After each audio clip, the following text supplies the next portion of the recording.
Phone jacket எதுவுமே கொண்டு போக முடியாது. ஸோ எல்லாத்தையும் உள்ள வச்சுட்டு நாங்கள் ஸ்பீட் போட் போகிறோம். நம்மளுக்கு ஸ்பிளாஷ் அடிக்க கூடாதுன்றதுக்காக ஒரு ஜாக்கெட், ஃபுல் ஜாக்கெட் கொடுக்குறாங்க. அதை போட்டு ரெடி ஆகிட்டு போகலாம்.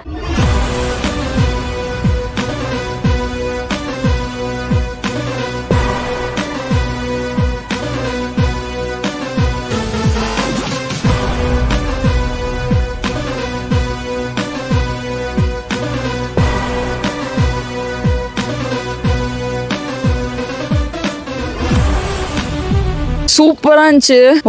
ஒர்த்து. நான் வந்து ஹாஸ்டல்ல படு தூங்கும் போது பேசாம தூங்கிடுவோமா, ஸ்கிப் பண்ணிடலாம் நினைச்சேன். பெரிய தப்பு பண்ணிருப்பேன். செம்மையா இருந்தது. அண்ட் ஆல்சோ நீங்க இது வர்றீங்க அப்படின்னா கண்டிப்பா ட்ரை பண்ணுங்க. உங்களுக்கு இப்ப மூச்சு விடுறதுக்கு கொஞ்சம் கஷ்டமா இருக்கு இனிஷியலா அப்படின்னா இது இருக்கு தெரியுமா, இதை வந்து கவர் பண்ணிட்டு மூச்சு விட்டுக்கோங்க. சம்டைம்ஸ் காத்து அதிகமா இருக்கும். என் பின்னாடி ஒருத்தவங்களுக்கு மூச்சு விட முடியலன்னு சொல்லிட்டு இருந்தாங்க. ஸோ நான் அவங்க கிட்ட சொல்லியிருந்தேன் அந்த மாதிரி. அவங்களுக்கு அதுக்கப்புறம் பெட்டரா ஃபீல் பண்ணாங்க. அப்புறம் கம்ஃபர்டபுள் ஆயிட்டாங்க.